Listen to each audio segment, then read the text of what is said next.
नमस्कार मित्रों, स्वागत है आपके अपने चैनल स्वरा अनअकैडमी क्लासेस पर। आज हम यहाँ पर पढ़ेंगे इस वीडियो में सीपीपी नेट 2020 सैफई पैरामेडिकल प्रवेश परीक्षा के लिए जो मॉडल पेपर गणित का है इसके बारे में पढ़ेंगे। ये मॉडल पेपर जो गणित का हम आज लेकर आए ये 2 पार्ट में लेकर आएंगे।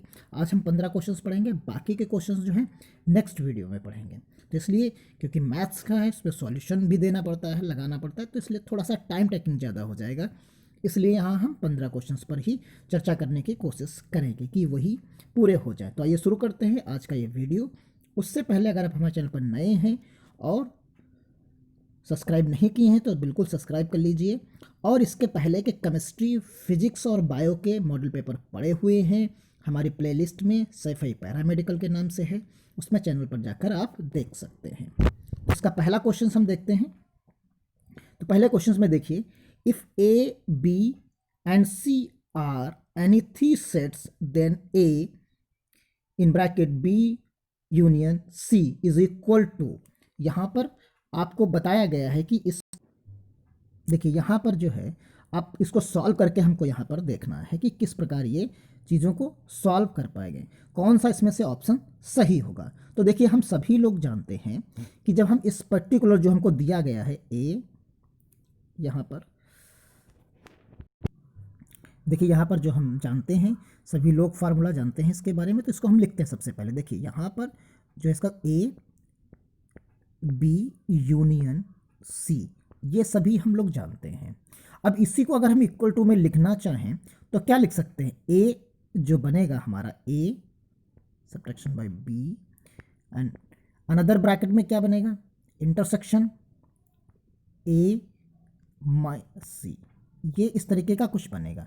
अब आप देख लीजिए जो इससे रिलेटेड हो तो आपको कौन सा मिलेगा, ऑप्शन नंबर जो आपको मिलेगा वो डी मिलेगा। यानी इस पर्टिकुलर सॉल्यूशन का डायरेक्टली फॉर्मूले के टर्म्स में भी हम इसको सॉल्व कर सकते हैं। अगला क्वेश्चन देखते हैं। अगले क्वेश्चन में क्या है, यहाँ पर इफ़ आर यानी range 2,1, 4,3, 4,5 then the range of the function, इस फंक्शन की रेंज आपको बतानी है। तो आप सभी लोग जानते हैं इसमें दो चीज़ें होती हैं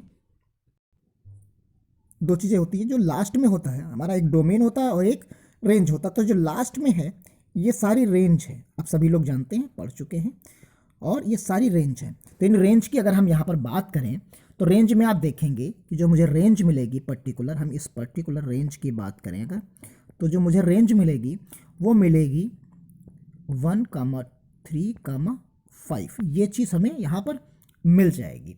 और जैसे ही मिलेगी तो आप सभी लोग जानते हैं कि जो लास्ट वन होता है वही हमारा ऑप्शन सही होगा। तो देख लीजिए इसका जो पार्ट सही होगा वो हमारा बी पार्ट सही हो जाता है। तो इस प्रकार चलते हैं अगले क्वेश्चन नंबर 3 की तरफ। Two functions F and G are said to be equal if function, कौन सा फंक्शन होगा। और बहुत ज़्यादा दिक्कत नहीं होनी चाहिए हिंदी और इंग्लिश में, क्योंकि मैथ्स में ज़्यादा प्रॉब्लम नहीं होती। तो यहाँ जो ऑप्शन हमारा सही होगा, आप सभी लोग जानते हैं कि जो दो फंक्शन होंगे एफ और जी हैं, इनके बारे में कहा गया कि डोमेन ऑफ फंक्शन होता है, जो डोमेन होता है फंक्शन का वो और उसका डोमेन ऑफ जी दोनों के बराबर है।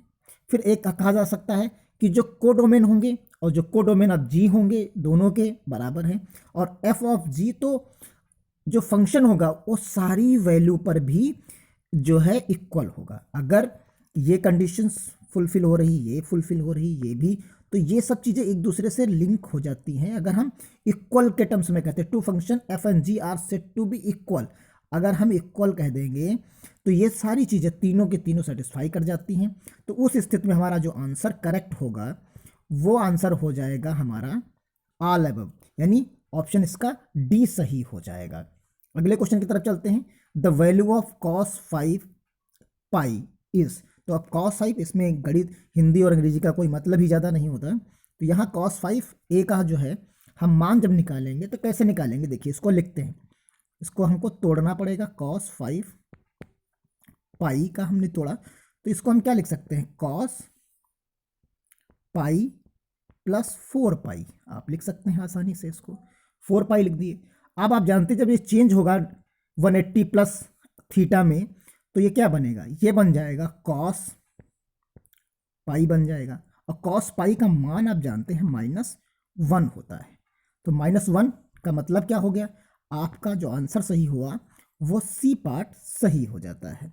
देन क्वेश्चन नंबर जो है नेक्स्ट है, इसमें द वैल्यू ऑफ 16 यानी रूट अंडर रूट -16, ये कॉम्प्लेक्स नंबर का क्वेश्चन है यहाँ पर, तो आप इसको देख सकते हैं यहाँ पर। तो इसको हम सॉल्व करते हैं। देखिए, तो यहाँ जैसे हमने सॉल्व किया -16, अब आप सभी लोग जानते हैं इसको, जैसे हम अगर अगले स्टेप में लिखने की कोशिश करें प्लस में, तो ये माइनस अंडर रूट -1 हम लिख सकते हैं। अब जानते, आप सभी लोग जानते हैं आई को जो है हम अंडर रूट -1 लिखते हैं। तो जैसे ही अंडर रूट यानी यहाँ से क्या मिलेगा आपको, यहाँ से आपको मिल जाएगा 4, तो यहाँ से तो 4 बाहर आ जाएगा, और माइनस अंडर रूट -1 की जगह पर आप क्या लिख देंगे, आई लिख देंगे। तो उस स्थिति में आप देखेंगे कि आपका जो ऑप्शन सही होगा वो बी पार्ट सही हो जाएगा। Sum of two rational number is, अब sum of two rational number is, तो डिफिनीशन आप जानते हैं कि sum of two rational number is rational number, कोई भी आप दो रेशनल नंबर जोड़ लीजिए, आपको रेशनल नंबर ही उसका आंसर मिलता है। जैसे आप कोई भी जोड़ लीजिए, जैसे 1/2 ले लीजिए, 1/3 ले लीजिए।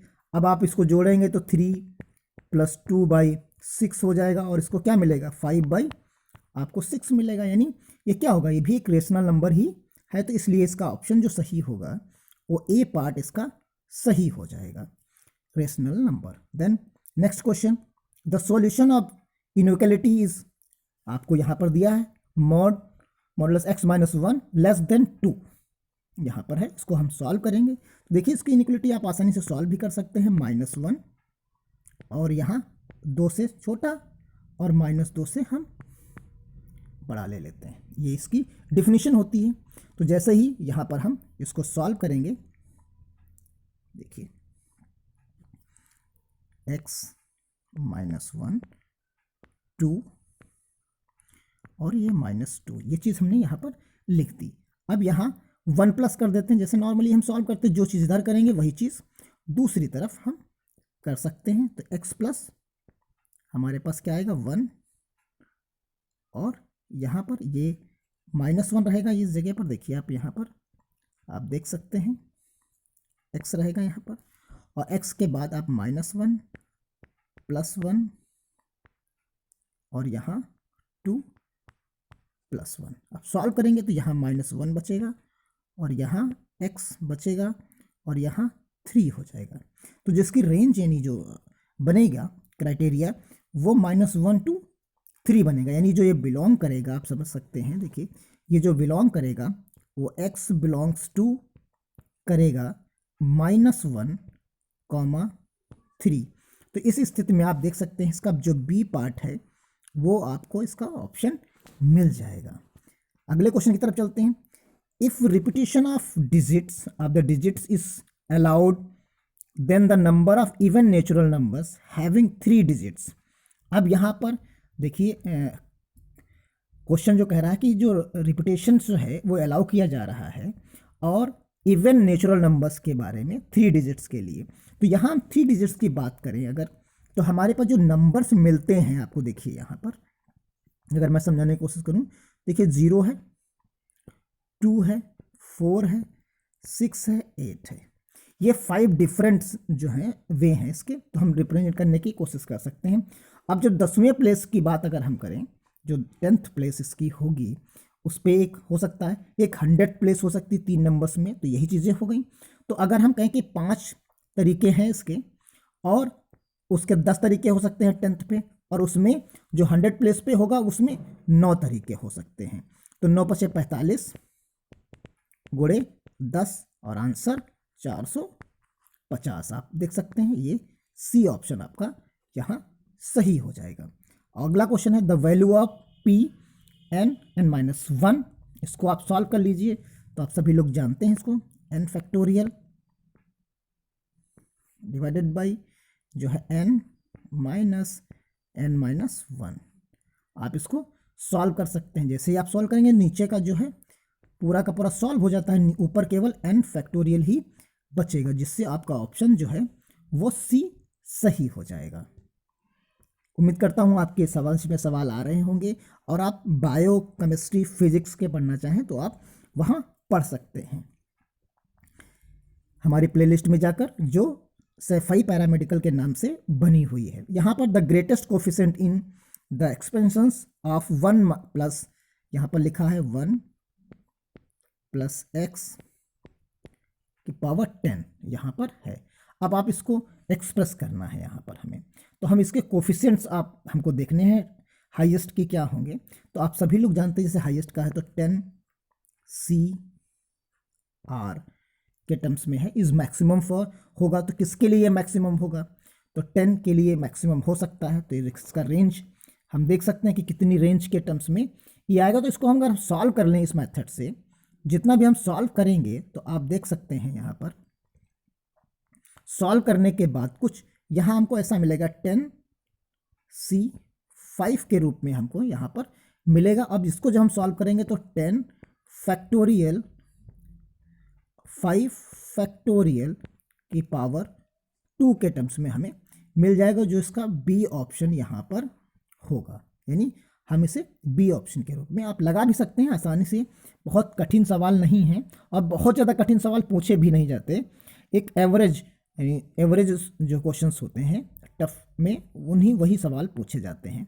अब यहाँ देखिए, if A 2/3 K 5/8 are in AP then the value of K, यहाँ AP का सवाल है और इसमें 3 चीज़ें दी गई हैं, इसमें पूछा गया है कि क्या होगा। तो आप जानते हैं 2B A + C होता है, यानी B = आप यहाँ जानते हैं कि B = A + C / 2, ये AP के लिए यूज़ किया जाता है मिड टर्म्स के लिए। तो यहाँ पर देखिए क्या होगा, यहाँ पर सीधा इसको यूज़ कर ली तो 2K आप लिखेंगे यहाँ पर = 2/3 + 5/8। अब आप इसको सॉल्व करेंगे, तो जैसे ही आप सॉल्व करेंगे तो 2K और यहाँ ऐड कर लीजिए 8 दूनी 16 और 15 यानी 31 और 8 पंचे जो है 8 त्रिक 24 यहाँ आ जाएगा, ये चीज़ आ जाएगी। अब ये 2 लेके आइए 24 को गुणा कर दीजिए तो 31/48 कुछ ऐसा आंसर आपको मिल जाएगा। ये 2 जाके इससे मल्टीप्लाई हो जाएगा नीचे, तो ये 31 / 48 बन जाएगा। अगला क्वेश्चन देखते हैं। अगले क्वेश्चन में है the equation of line, the line passing through the point, यानी एक लाइन है, एक रेखा है, वो इस पॉइंट से पास करती है, स्लोप उसका 2 है, तो उसकी समीकरण आप बता दीजिए। सिंपल सा है, तो आप सभी लोग जानते हैं ये एक इसमें x होगा और एक यहाँ y होगा, तो एक x और एक y की हम बात यहाँ कर सकते हैं। तो यहाँ हम लिखें y - 3 = स्लोप यहाँ m, y = mx + c के टर्म्स में हम चलते हैं, उसी में माइनस करके हम इसको भी लिखते हैं x1 - x2, यानी x - x1 = समथिंग करके, जो आप सभी लोग स्लोप इंटरसेप्ट फार्मूला जो आपका है, स्लोप इंटरसेप्ट फार्मूला जो है उसका आप यहाँ प्रयोग कर सकते हैं। और यहाँ x - 2 है यहाँ पर। अब इसको सॉल्व आप जब करेंगे तो y - 3 मिलेगा आपको, और यहाँ 2x - 4 मिल जाएगा आपको। और जैसे ये चीज़ मिलेगी आप इसको एक तरफ ले आइए तो ये 2x हो जाएगा -y हो जाएगा, और ये 3 जाके उधर तो ये माइनस का 1 बचेगा = 0 होगा। आप सॉल्व करके देख सकते हैं, ऑप्शन आपको यहाँ कुछ इससे मिलता जुलता C से मिल जाएगा, यानी ऑप्शन सही आपका C सही हो जाएगा। रेंज ऑफ द डाटा, तो रेंज ऑफ डाटा में आप जानते हैं कि क्या है, यहाँ नंबर्स दिए गए, सबसे छोटा रख लीजिए, फिर उसके बाद जो है यहाँ पर बड़ा रख लीजिए, उसी तरह बढ़ते हुए क्रम में आप चले जाइए जैसा लिखा हुआ है। तो उसमें क्या होता है, मैक्सिमम यानी जो रेंज होती है maximum value minus minimum value, अधिकतम माइनस न्यूनतम। तो यहाँ आप क्या करेंगे, 17 अधिकतम है, -4 कर दीजिए, तो आंसर जो आपको क्या मिलेगा, 13। इस प्रकार 13 इसका ऑप्शन सही हो जाएगा। अगला क्वेश्चन है हमारे पास 3 आइडेंटिकल डाइस, यहाँ आइडेंटिकल डाइस प्रोबेबिलिटी की बात आ रही, डाइस आर रोल्ड, हमने 3 पासे एक साथ फेंके, तो probability that same numbers will appear on each, यानी एक जैसे नंबर आने की कितनी प्रोबेबिलिटी है, आप समझ जाइए सवाल को। तो एक जैसे नंबर यानी 3, यानी 1 1 और 1 इस तरीके का नंबर होगा एक। इसी तरीके से 2, 2 होगा। ऐसे ही 3, 3 होगा। ऐसे करते करते आखिरी वाला 6, 6 हो, यानी टोटल कितने नंबर होंगे? ये 6 नंबर होंगे। आप ये समझ लीजिए 6 नंबर होंगे। कितने में होंगे? ये तो नंबर 6 ही तो है, प्रोबेबिलिटी इसकी 6, यानी 6 बार ही आ सकता है। लेकिन टोटल कितने होंगे? टोटल आप जानते हैं कि 3 डाइस आप फेंक रहे हैं, तो 3 डाइस का फेंकने का मतलब है एक नंबर में 6 हैं, तो 6 मल्टीप्लाइड बाई 6 मल्टीप्लाइड बाई 6, तो यानी कितना बनेगा? ये आपका बन जाएगा 216, 3 क्यूब, यानी 6 पावर 3। और वहाँ हमने कितना निकाले? 6 निकाले थे, तो 6 यहाँ जो बनेगा 6 divided by 6 multiplied by 6 multiplied by 6, एक 6 कैंसिल कर दीजिए, तो आंसर जो आपका बनेगा आप देख सकते हैं 1/36 बन जाएगा।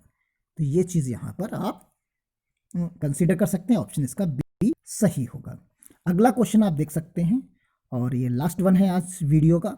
Limit x tends to -1 in bracket 1 + x square so on, इस तरह चल रहा है। तो आप इसमें जैसे ही वैल्यू पुटअप करेंगे तो आप देखिए कुछ इसकी जगह पर तो आपको 1 ही मिलेगा, यहाँ पर, यहाँ 1 मिला, इसकी जगह पर आपको -1 मिलेगा, फिर अगला वाला +1 मिलेगा क्योंकि स्क्वायर में है, फिर आपको -1 मिलेगा। ऐसे ही कंटिन्यू चलता चला जाएगा। आखिरी में आपको देखिए -1 मिलेगा और ये +1 आपको मिलेगा x की पावर 10 वाला। तो देखिए सब एक दूसरे से कैंसिल आउट होने, ये इससे कैंसिल हो गया, ये इससे कैंसिल हो गया, ठीक। तो इस तरह सब कैंसिल होते, इसके पहले वाला भी तो कोई होगा जो प्लस का होगा। तो देखिए ये कैंसिल हो गए, ये कैंसिल हो गए, ऐसे जोड़े सारे कैंसिल हो गए होंगे, और ये कैंसिल हो गया, बचा क्या? सिर्फ 1 बचा। तो 1 मतलब यहाँ पर बी पार्ट इसका सही हो जाता है। तो उम्मीद करता हूँ कि आपको ये वीडियो अच्छा लगा होगा। अगर अच्छा लगा, हिंदी और इंग्लिश का ज़्यादा मैटर है नहीं, आप आसानी से दोनों को पढ़ सकते हैं। तो इसका हम अगला पार्ट लाएंगे जो उसमें बचे क्वेश्चंस हैं एक प्रैक्टिस सेट के लिए, वो भी हम पूरे करेंगे नेक्स्ट वीडियो में। पढ़ते रहिए, जुड़े रहिए चैनल पे, शेयर करिए, लाइक करिए, लोगों को तक पहुंचाइए जिससे उनको भी पढ़ने का मौका मिल सके आसानी से। कहीं भी गांव में, दूर दराज, जहां भी, हर जगह आप आसानी से इसे पढ़ सकते हैं। धन्यवाद। जय हिंद, जय भारत।